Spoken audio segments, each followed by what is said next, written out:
Thanks for watching us on this rainy March night in February. March. I just said March, and it come in like a lion. I was going to say February crushed us.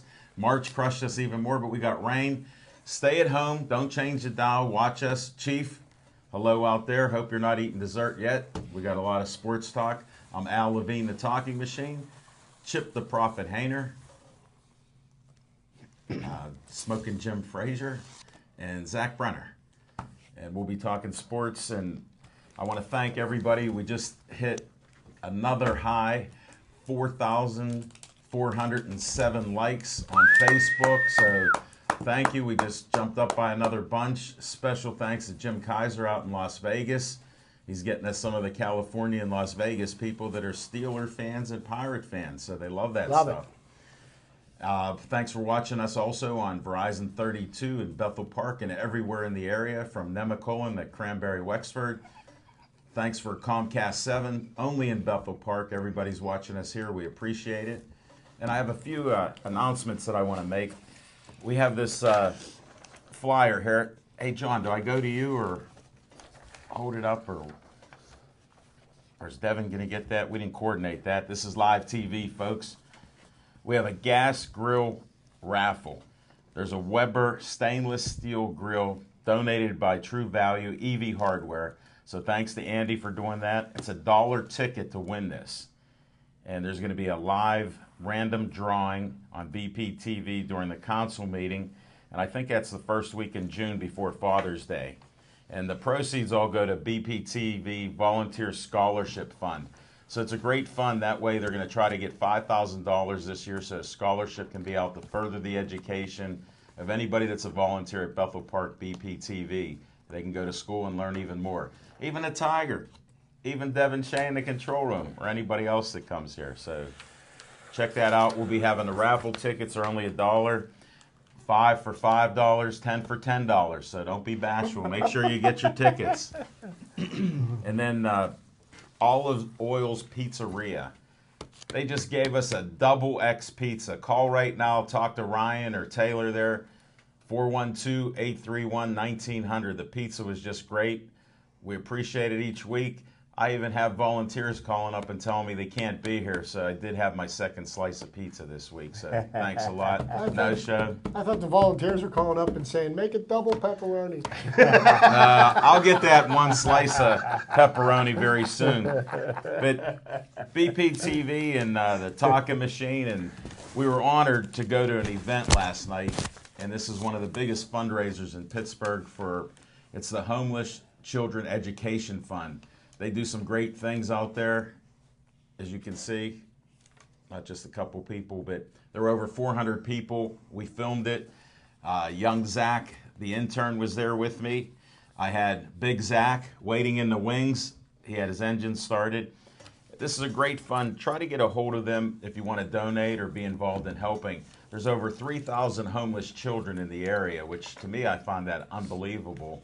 And they're trying to educate them when they can and get them back in a normal life. So that's part of what we're doing. And it was just a great be a part of that, and it was an honor there. So that's one of the things. Let's see. We got the Joey Strong. We all know about that. Just pulling a little closer there. You can get a hold of the Fabuses. Check out all the Facebook pages and websites here to donate. They're going to come up with a website. You'll be able to order some of their gear and t-shirts very shortly. I just talked to them, so check that out. So we got a lot of things happening in the neighborhood. Also our friend that was on, Anna Marie Guy, she has the Author Zone. I won't tease Smoking Jim anymore about the book till it comes out. If you have a book, get a hold of the Author Zone. You can find them on Facebook and then click on their page and you can submit your book there. It's a $99 fee, I think, and you can win an award, which helps you with your sales and everything else. They have a great annual event in October. So that's it for my promos. We're here to do sports and everything, so we got a lot of sports on our mind, and we always start what's on our mind. We're going to do that with Zach Brenner. What's on your mind?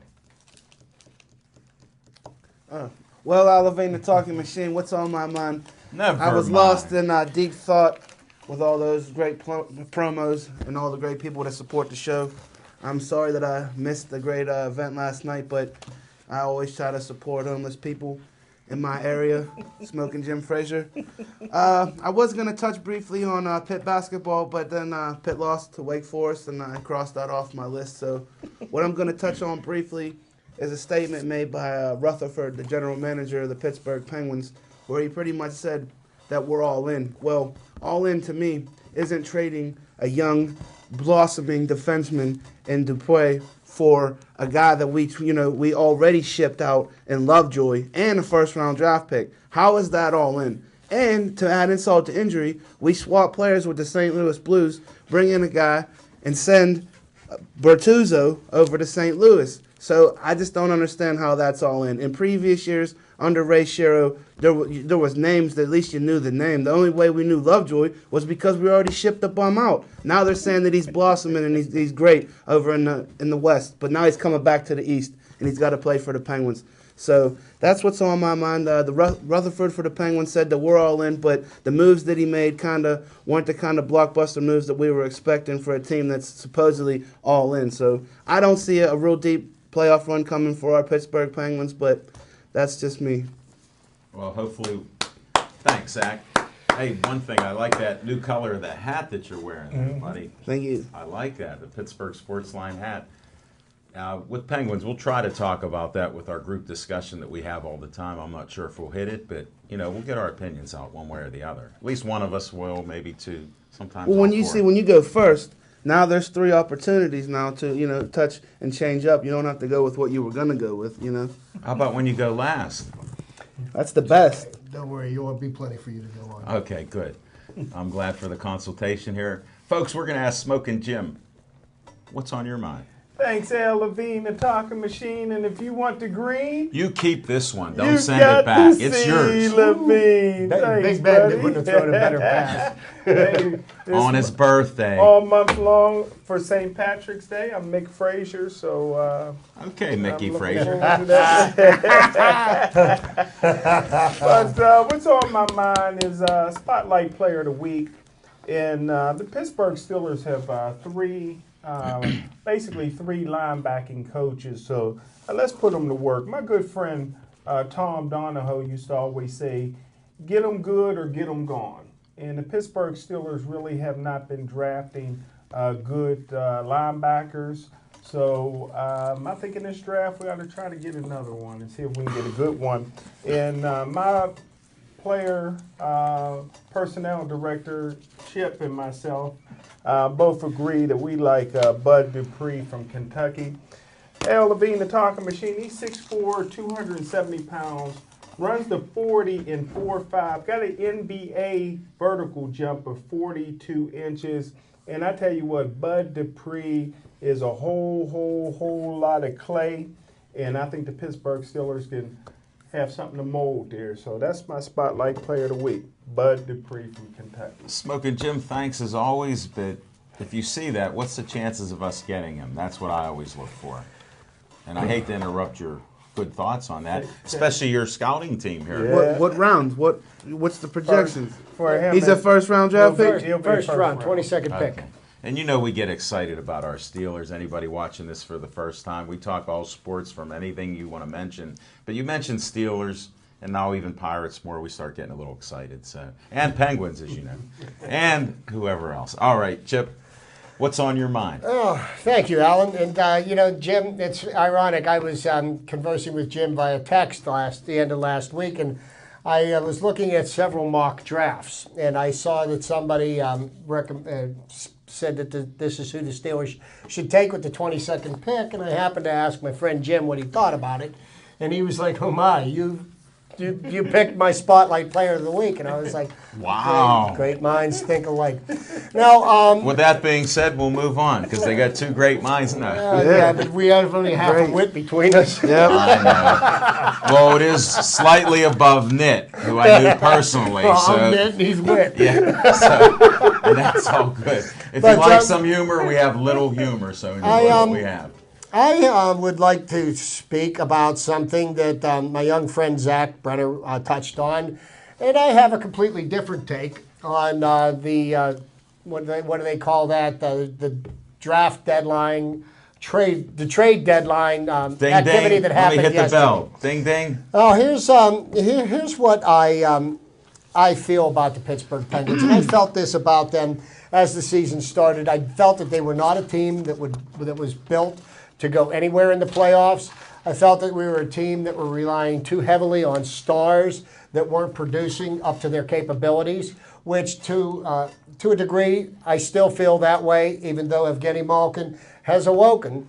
He's had 3 3-point games in a row, which is really good. But I do like the moves that Rutherford has made as far as trying to improve the Penguins.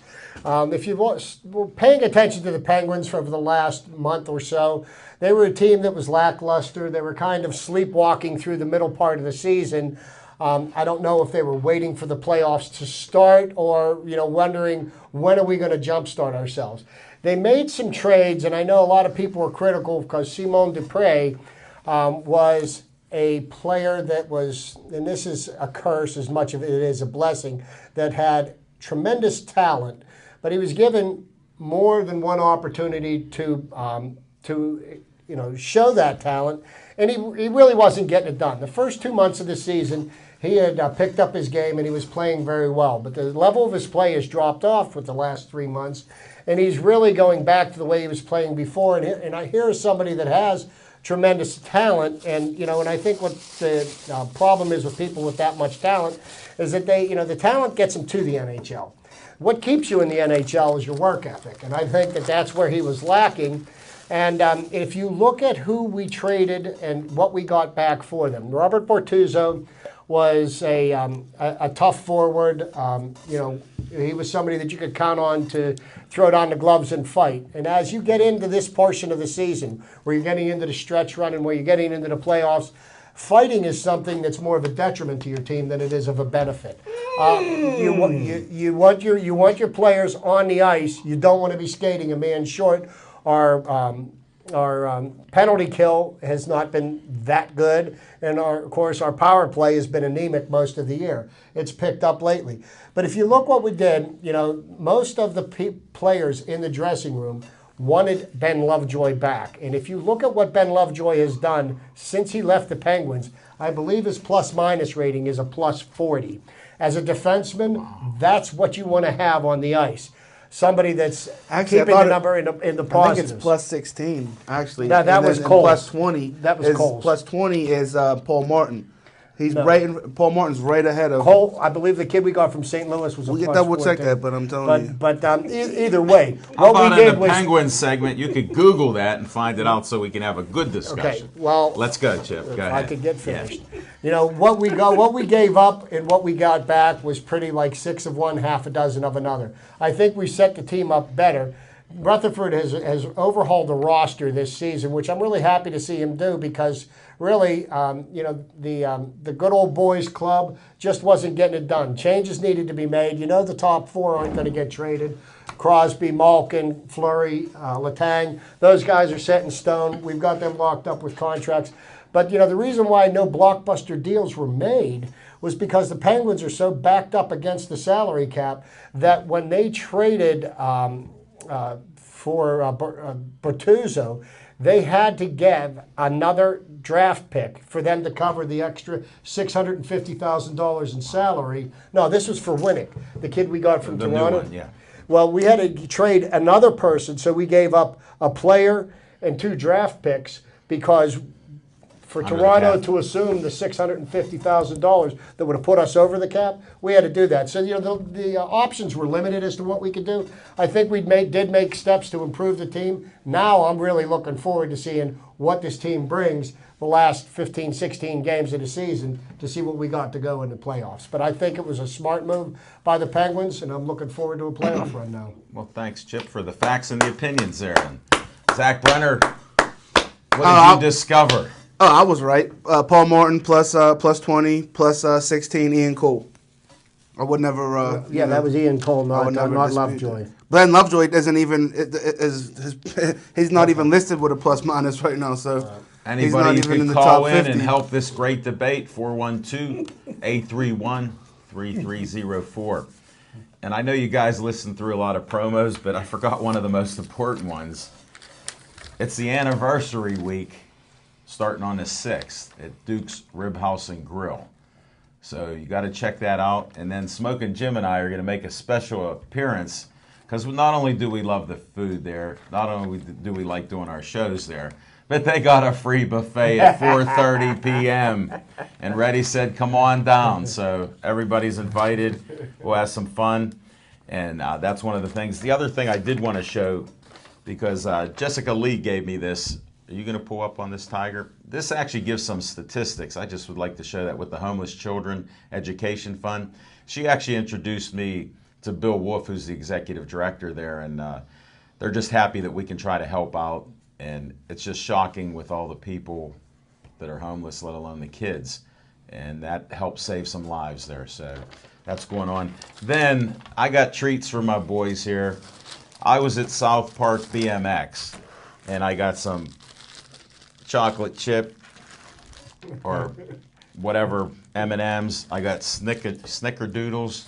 So you guys, I'll just talk for a couple minutes, but you take big bites out of these cookies and pass them around. Some of them snickerdoodles. And this is from BMX South Park's first annual fundraiser, and it was great. Jim Bramer, Bill Miller, who were running it, Chad, who I met, a couple other guys, Mike, and some of the other kids that were on our show, the young girls that were on there a couple years ago. Wish them good luck. I missed the Voice out there. He got snowed in. They were all asking for the Voice, and he just moved out of Zach's neighborhood out further out in Ross or something, so he messaged me that he couldn't make it because of the snow. I said he should have called Brenner Contracting. He'll get you anywhere, believe me. I'm worried about the ice storm because I did run out of salt again today because that ice kept forming. This snickerdoodle good. Good. I'm glad you could enjoy some of the treats, and I did pay for those. And I want to thank Zach because he arranged the 2 meals there for me. And they ended up taking care of me. They felt bad. They said, we got some stuff left over, Al. We know we only gave you 1 meatball, but would you please eat some more? I thought that was last night. Where they felt bad. You didn't tell me that you felt bad at the spaghetti dinner. Okay, well, I got to update the story, sir, my man. Not only they feel bad on Sunday, because I thought they were teasing me. And South Park BMX, they're nothing but class. They do so much for the kids. You know, we're kidding around a little bit. But Zach had 2 tickets there. He couldn't make it because he was shoveling out his own neighborhood instead of all the city of Pittsburgh. So he caught up on all of that. And he goes, there's 2 tickets for you. You know, there's a spaghetti dinner. So they gave me 1 meatball because they know me. Then they said there was some more food. I got another plate. Then last night, after we filmed, young Zach and I, you know we got to eat. Zach, I won't rub it in, but we did have 3 plates of food because the Rivers Club is one of the classiest places, and it's just a good all-around place. Young Zach is different from The this Rivers young Club. Zach. No, the Rivers Club That's in the, Oxford the Center. rookie Okay. intern. Yeah. Oh, Yeah. But if you remember correctly, it was Okay. Smoking Jim Frazier that still holds the record for meals at the golf club at that event where he came in late and he sat down and he ate a plate. Then as we sat We're down not at talking another about table, this guy gets him to bring him another We're plate not- up. we Remember can't that? talk Remember- about his remember how many exploit. plates he had? I got to talk some sports there. Yes. I don't even know what's on my mind now. But you know what? Penguins is on my mind for one reason. Good. Malkin set a record or tied a record of 3 games in a row with 3 points. He's not even using his own stick. He grabbed another stick. Pouillat, he grabbed his stick because it's not as curved. It's more of a flat stick. And he discovered a backhand. And he's not afraid to score on it. And guess what? He has a great backhand with a flatter stick. So that's what's on my mind. You guys are talking all the Penguins. I'm going to make it a trifecta with Penguin talk. I believe the Penguins made some of the right moves because maybe in the locker room, you're trying to show some of these guys that have been there that you got to step your game up in the real season, and that's the postseason. And after your top 2 lines, the bottom 6, you know, you just need pieces to fill there. And we haven't had a good bottom 6, which it sounds like an oxymoron, but when you look at it, and Zach's an expert on the hockey, I'm just an amateur that watched it 30 plus years. But if you don't have those players that can come in against some of the top guys and hold their own and maybe once in a while score, it's hard to get to the finals and win. And we've been missing that the last couple of Right. years. When we went to the cup, and One sec, we'll go right to Go Penguin right. talk. Yeah, because we got stuff. Why don't, since Penguins are on our mind and we differ on our opinions on it, whether they can go further or not, let's just go to the Penguins.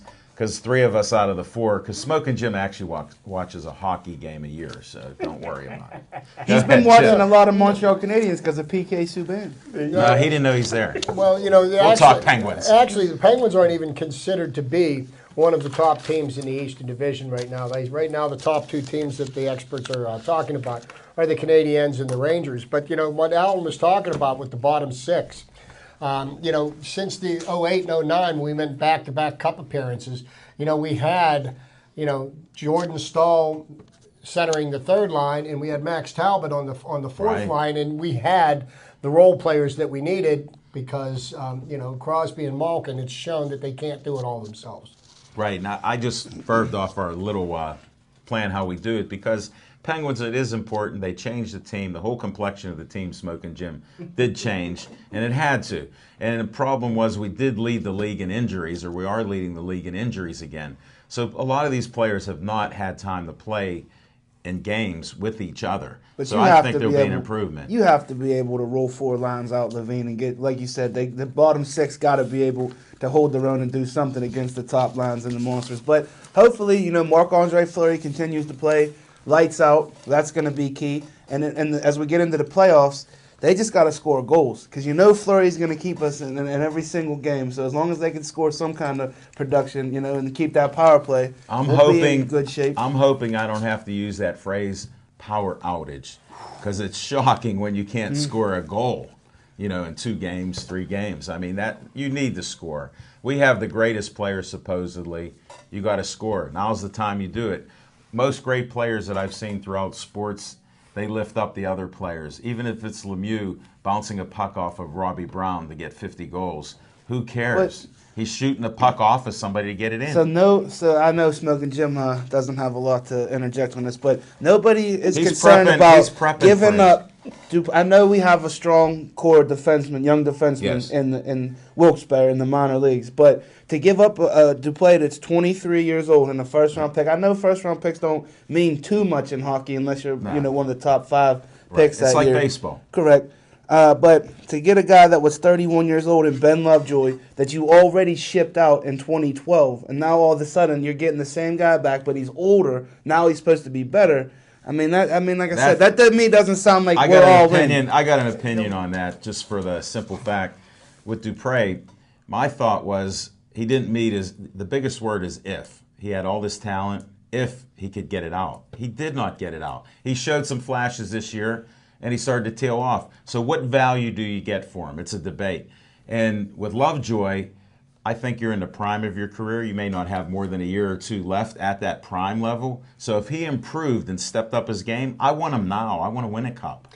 And That's here's what the- I'm looking and at. here- Win the cup. And here's the thing with Lovejoy. Lovejoy has come back to the Penguins after being on a very strong, very good defensive hockey team, which is something that the Penguins really haven't been. And Dupre, I'm sorry, he was given more opportunities than I think he should have been. He didn't impress the previous regime with Ray Shero and Dan Bylsma. He was given all the rope in the world to produce. And he basically hung himself this year. I'm going And to I give you think- a name, Chris Letang. I think when you have a player like Chris Letang, that kind of just killed Simone Dupre because he was a similar kind of player coming up, and it was basically stated that, hey, we already have Chris Letang, so this is what you have to do. So in his defense, I don't think he was ever given the opportunity to come out and play how his style in But Pittsburgh now- because of Chris Yeah, Letang. but with the facts you're bringing up, he couldn't survive here unless he changed his game. If he goes somewhere else and succeeds with a little Tang type of game,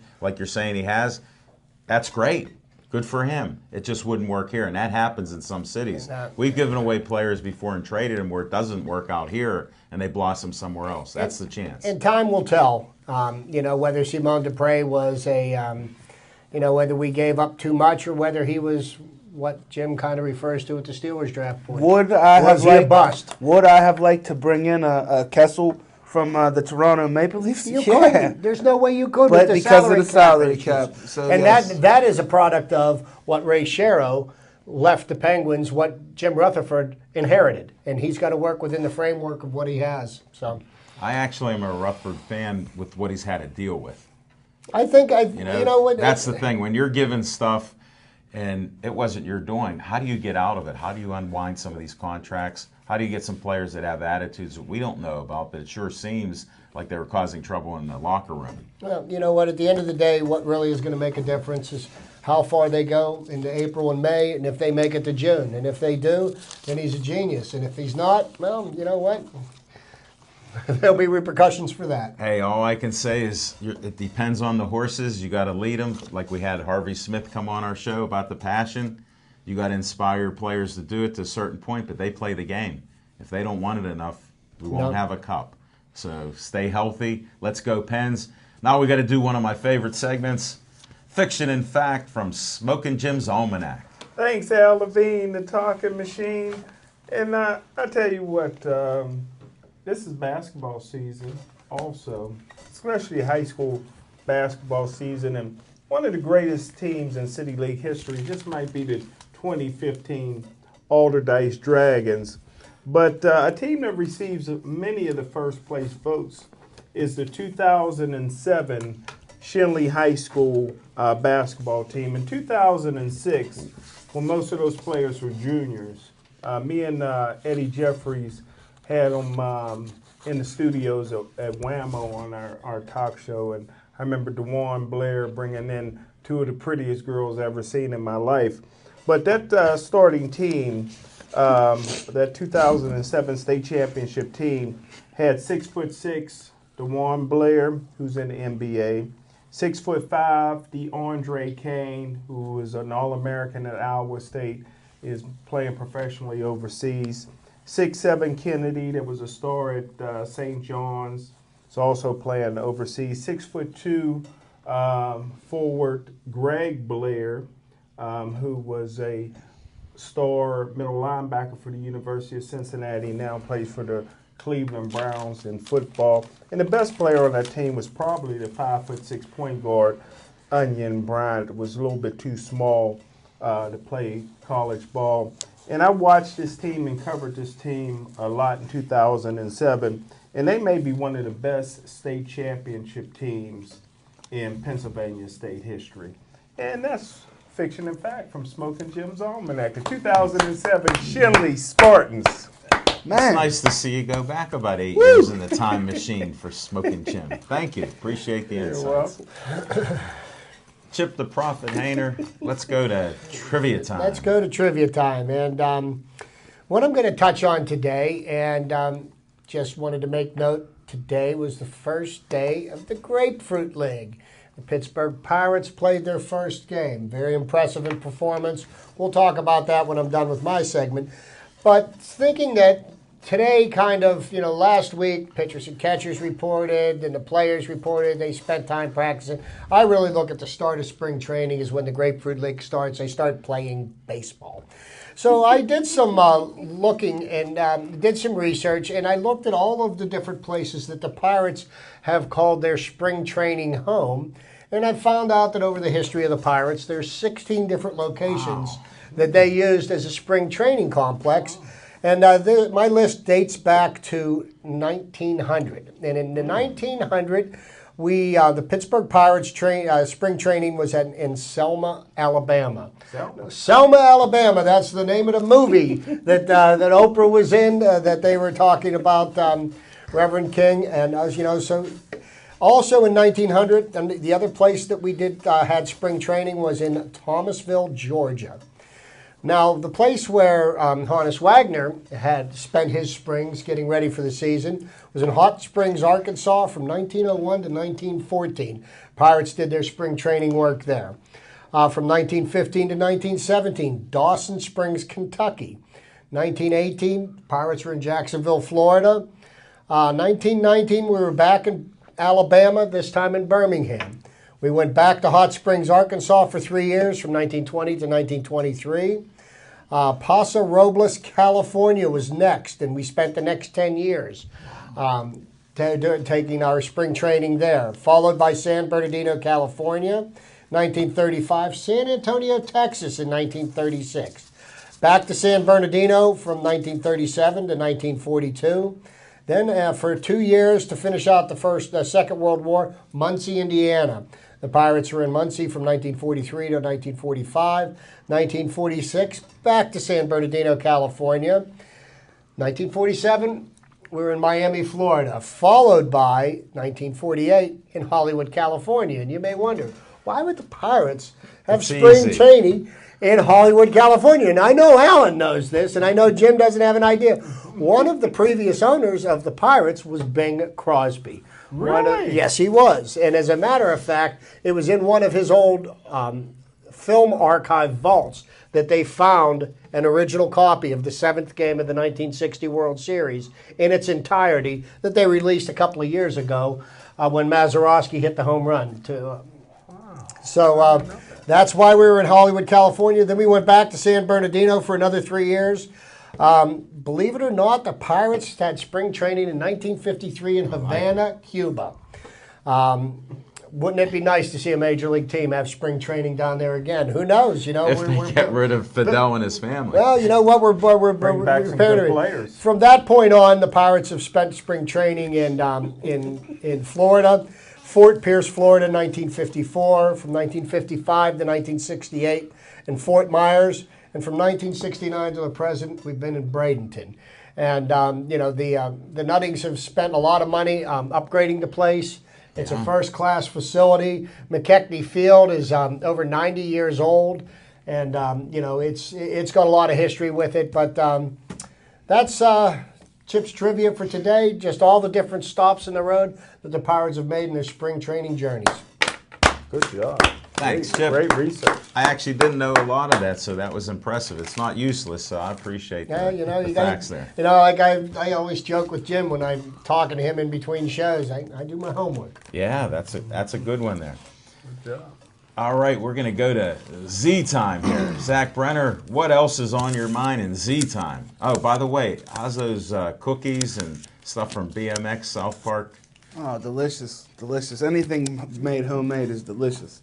Sorry, the tiger can't partake in it. He's got a couple of food allergens. Are you saving that pizza for him, or what are you doing? No, I'm gonna have that for him. Okay, Don't worry, just sir. checking. I was eyeing it up, boss. Don't you worry. It's good cold. All right, let's hear the trivia time here. Trivia time. No, There's no Z trivia. time, Z There's time. I no want him- trivia. Look, There's no I'm setting fiction in him up. fact. It's all fact down here on the left side. According to him. On the end. Oh, okay, thanks. Yeah, yes, we're the factual. I can't even believe it. All right, Z time. You know, there's a big trade that won't be made official that just broke about 20 minutes ago before we went on the air. It appears that the Philadelphia Eagles are sending star running back Shady McCoy to the Buffalo Bills for a no-name linebacker that I've never heard of before, but Smoking Jim had him high in his draft three years ago. He was a spotlight player, but ended up a Buffalo Bill. So you know what happens, you know, if you're a Smoking Jim spotlight player and you go to the Buffalo Bills. That's just like being exiled. Like, you might as well just call it a career, man, and wrap it up. But I'm interested to see now that the Buffalo Bills have brought in Rex Ryan and company, and now they got a stud running back in Shady McCoy. Which begs the question to me, though, for that linebacker, what could the Steelers have sent? We got Jarvis Too Slow Jones that we could have shipped over across the state to pick up Shady McCoy if the Philadelphia Eagles wanted a mediocre linebacker that bad, in my opinion. But, you know, the film is the film, and clearly the Eagles wanted the former Oregon linebacker to be reunited with his college coach Chip Kelly in Philadelphia. But right now I'm just in shock, but the numbers don't lie, and maybe the Eagles are in a cap crunch right now to get under the salary cap, so they had to No sacrifice Shady. I'm thinking that the cap had something. I bet you Buffalo, if we were to look into it, would have more cap space than the Philadelphia Eagles do. And the Eagles, they may be looking to move up in the draft because Chip Kelly likes that quarterback from Oregon, and he would love Mariota. to have him starting. So who knows, man? It's going to be interesting to see how the carousel turns. So if you gentlemen had to play the role of general manager and you have the first pick in the draft, in this year's NFL draft, which is in May, thank you, Roger Goodell, for taking it and making it even longer of a mockery. But who would you take if you had the choice to take the crab leg thief down in Florida, the Winston, or Russell Mariota, Marcus Mariota from Oregon? Who do you pick right now? Because those seem to be the two studs. Always go with the guy that got his a patent on his name. So Winston, Smoking Jims for Winston. He's with the crabs. If it was just between those two. It is just between those two. Chip, who do you take if you have the pick? You know what? I don't believe it's come down to both of those. And actually, you have to look at your team that you have. Now, you got a team with like somebody like Ben Roethlisberger on it. You're not going to be wasting your first-round draft pick on Jameis Winston because Jameis Winston's somebody that, he needs to go to a team that really desperately needs a quarterback for the next 5 years. We've got that taken care of. I would look at the needs of the team. We would have to take the top-rated outside pass rusher, I think, without a question. That's what the Steelers' most pressing need is. Mariota or Winston? Yeah, if you're giving us a choice right now, I wanted to study more, but since you want us to pick one of those two quarterbacks. These gentlemen have a long body of work on national TV playing on some of the biggest stages, so you guys have seen it enough. Not a long body of work. Jameis Winston played 2 years in college. That's not a long body of work. I mean, look what Johnny Manziel did. He played 2 years and he played his way right into rehab. Well, I'll go against the crab stealing quarterback and the one that stands up on the tables and does whatever he does. I'm not picking him. Okay. By default, I'll take the other gentleman. So you're going to go with the Duck. Mariota. Yeah. So the Ducks are starting to line up in a row for the Philadelphia Eagles. That's what it seems like to me. In Z time, it's the Eagles. With you know the what? Ducks. I like that little thing because I always say you got to line your ducks up first before you go. So the Ducks are lining them up. I've always say if it walks like a duck and it quacks like a duck. Good point. He is a duck. Talking, touching a little bit on Z time about NFL free agency. Was anybody surprised that the Detroit Lions decided to let their probably one of their third best players on the team test free agency in Sue, the defensive lineman? The guy notorious for kicking people. Sometimes you just get tired of the guy. No, you know what? To be honest with you, with what you would have had to pay him to keep him, I have no problem letting him go out and test the water somewhere else. I don't think he made that team that much better. I guess that means Smoking Jim disagrees. And if you're a betting man, you could almost bet that Sue's going to end up as an Oakland Raider, and that'll be the end of his career. He'll probably get traded to the Patriots in a late season deal, and we'll repeat. Maybe he'll have the same kind of success at Oakland that Lamar Woodley did. Speaking of Lamar Woodley, the ex Raider has also been cut, and we'll test the free agent That's why market. I brought it up. So, but there's a great any more on Z time, or are you just going to pick eight subjects? Free agent that's desperately one side of the Houston Texans is their wide receiver Johnson, that now wants to leave because he feels like they want to cut down on his role. So now Andre Johnson's out there to be had. So like I said, it's going to be quite an interesting couple of months as we lead up to the NFL draft here in May, and hopefully Smoking Jim Frazier continues to do his due diligence and his homework because we need linebackers, baby. Every Tuesday, he's going to tell you about linebackers. No, he's on his not. Spotlight player. No, he's not. He's not doing what you say. That ends Z time. Enough of this. What about Donatello? Forget it. We got the NFL Combine right here on the scouting team. We'll have them do a segment someday, possibly. On location, so everybody knows, we will be at Duke's Rib House and Grill during it's at 1901 Cochran Road. I did misspeak once and said the wrong address. It's still next to Max and Irma's no matter what number you put in. And we got a lot of great guests there. I wanted to announce who they are. Usually I don't say it in advance because Smoking Jim, sometimes my friends get sick, yours and some of the other people, and then Z's asking, where are they? And sometimes they're ill. We even had a couple deaths, and they were legitimate. I checked the paper. So we have a great crowd coming. We got the Donnybrook captain of the team, Jack Mook. He's going to be there. Rich Donnelly helped to put this together.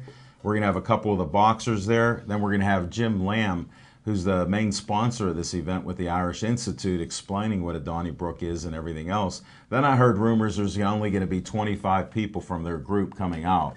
Wow. So, and Smoking Jim, I did talk to one of your best friends. It's a basketball coach, Monique McCoy.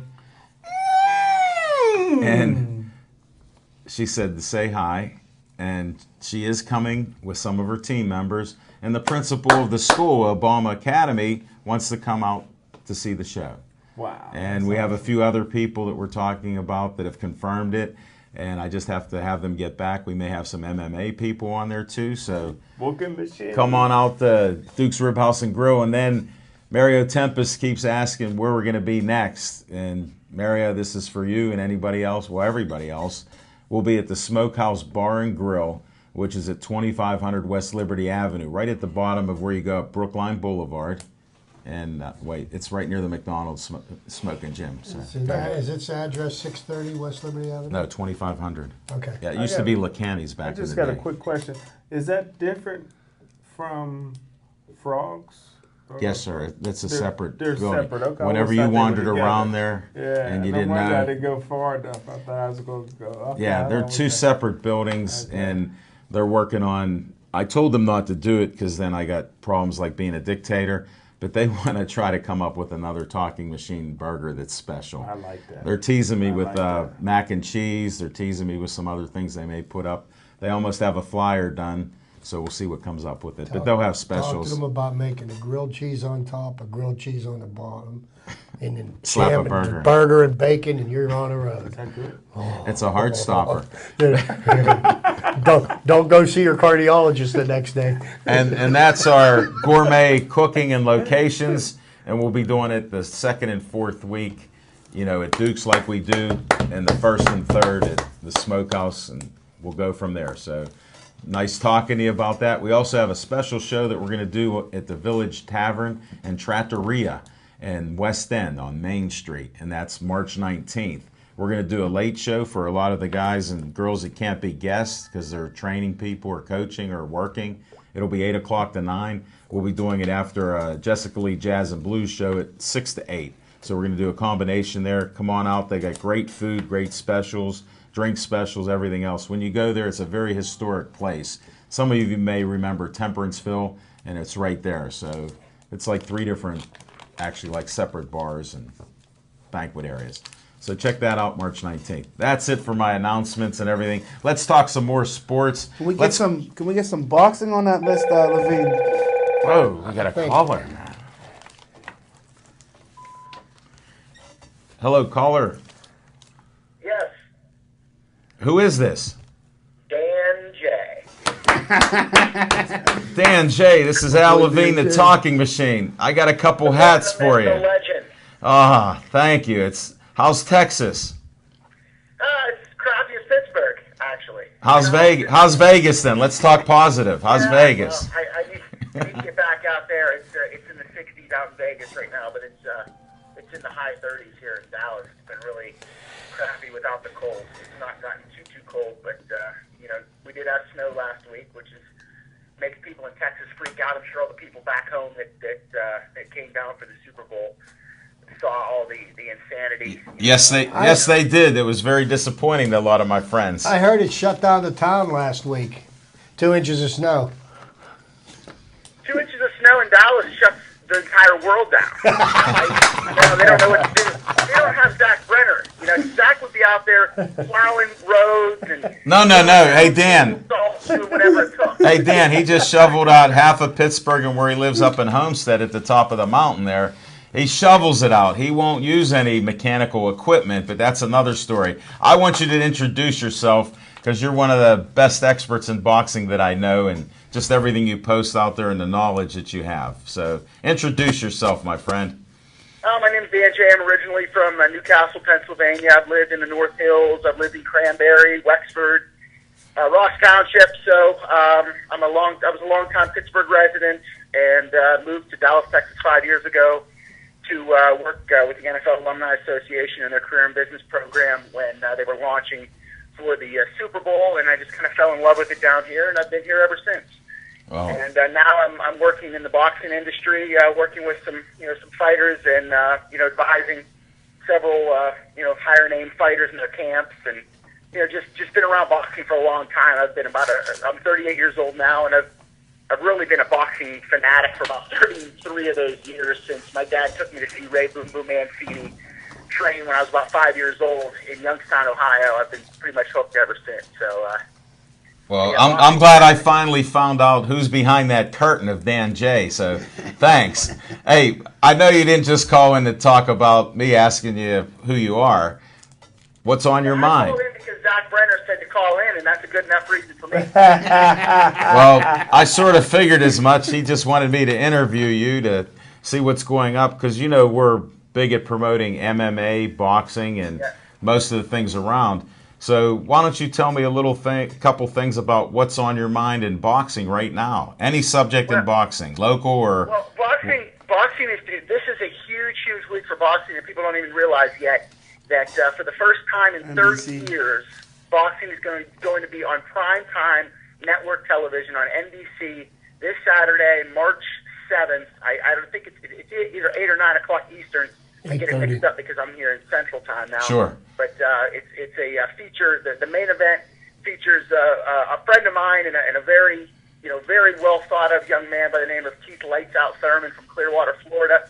He defends his WBA welterweight title against former champion Robert the Ghost Guerrero, who is a former Floyd Mayweather opponent and a very tough guy in his own right.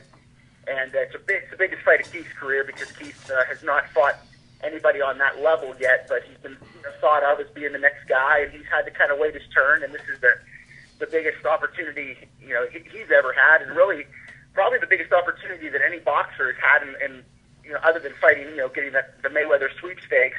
Sure. But really an opportunity to be seen by tens of millions of people in their living rooms on network television. So, and also Adrian Broner, who is a former world champion from Cincinnati, Ohio, probably more known for being the loudest, most obnoxious guy in the Floyd Mayweather. Yes. Yes. A brawler named John Molina. So that should be an entertaining fight as well. No, that sounds great. Now, Dan, for the folks back here in Pittsburgh, could you tell the local boxing fans why Lightning Rod Salka can't get a title fight at 135 pounds?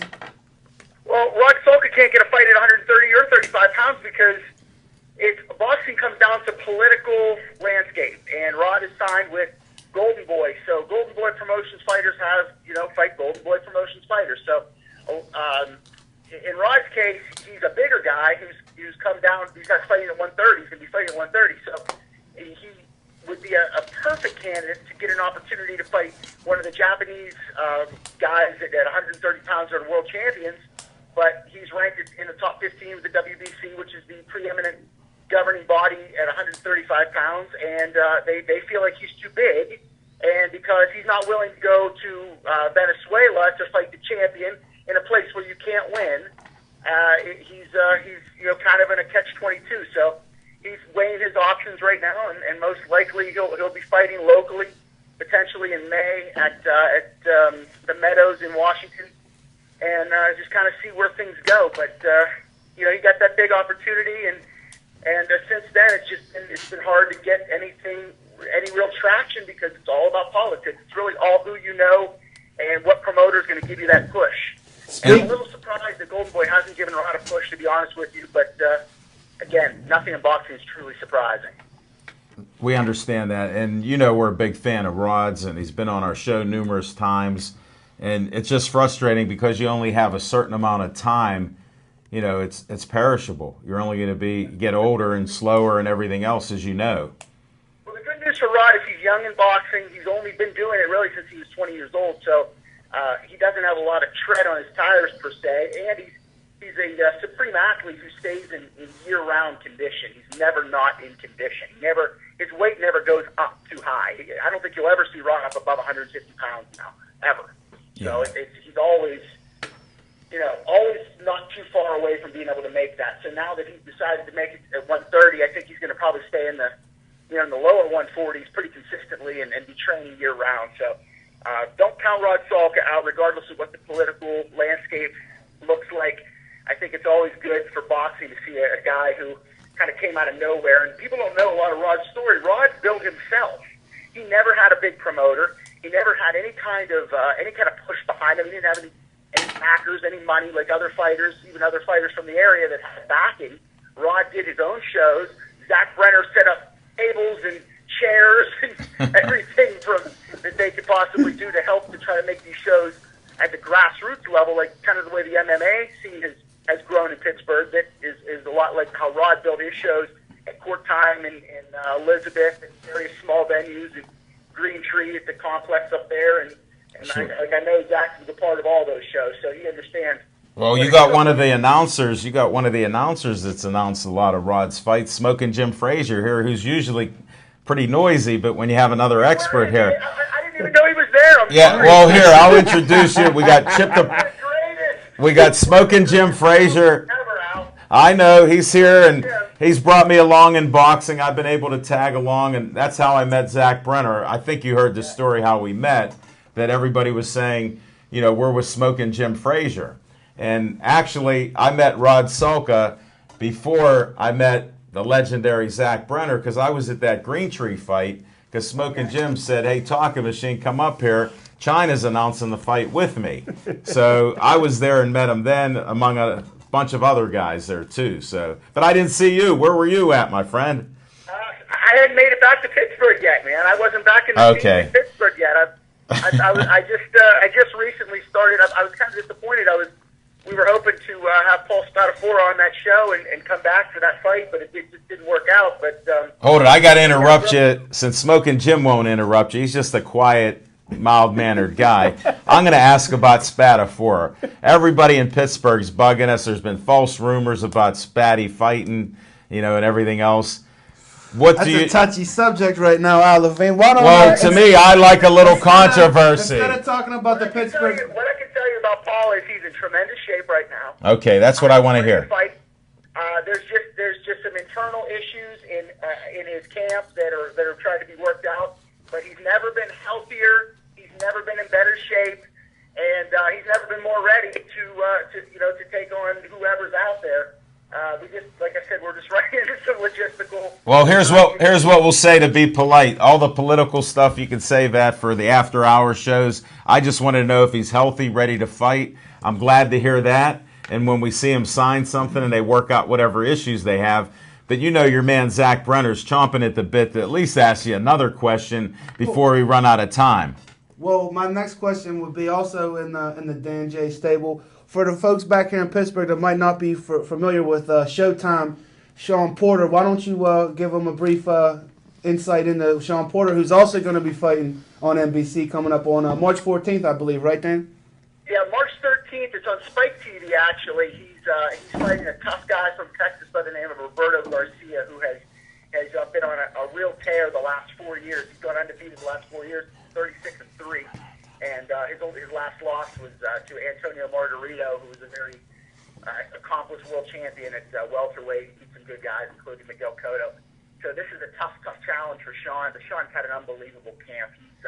He's ready to go. I mean, right now he's peaked.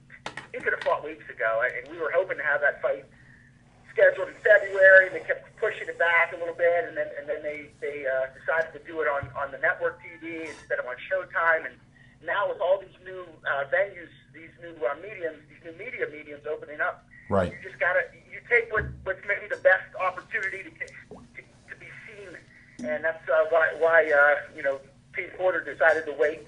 Hey, lastly, Dan, before we let you get back to Kasaya and dinner in Central Time, who do you take on May 2nd if we don't get you back on the air? Mayweather or Pacquiao?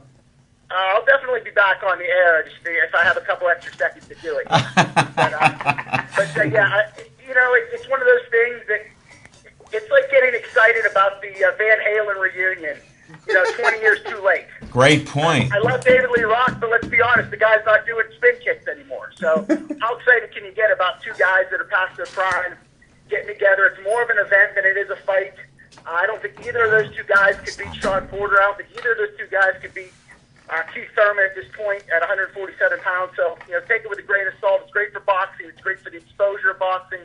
But as far as a fight that just passed, kind of past its expiration date, it's definitely... Hold it. What's the bottom line? You're going with money. I like Manny Pacquiao in that fight. I think he has more left than Floyd. I think he'll out-hustle him, and he's got to be smart, though. He can't walk into any of those counter shots. But Well, that's why I wanted to put you on the spot, because you're the expert, and we're just about out of time here on our show.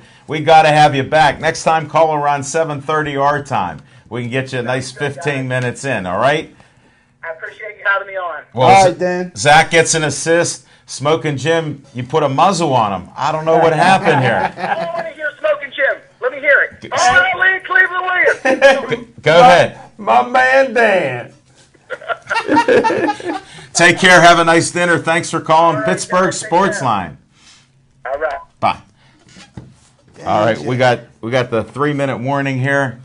Here's where we go. You got El Toro hitting home runs. I know Chip's chomping at the bit to Oh, wrap he- this up down in first Bradenton. at-bat of the So year. Well, guys, we're going to segue into some quick Do it. Pirate chat. And there really isn't much to talk about. First game of the Grapefruit League season played today. Pedro Alvarez came out of the block strong. 3-run homers, first at bat. Opposite field, into the wind, crushed it. Yep. Young Ho Kong hit his first home run in his second at bat, and that was another opposite field home run, which, if you know, for people that don't know, you're hitting home runs to the opposite field from where your power is. That's a pretty amazing feat. And it was more than Kong- 200 feet down the line. is Kong the guy that we signed Yes. from Yes, the from Korean? Korean League. Yes, Okay. he is. Yes, he South is. Korea. Also, Elias Diaz hit a home run today to get the third home run for the spring. And who is Elias Diaz? Elias Diaz is the starting catcher for the Indianapolis Indians, the AAA team. Impressing everybody with the way he's handling the pitching staff and batting down there. Wouldn't be too surprised to see him behind the plate next year for the Pirates. Another year of seasoning. I think he's going to be fine.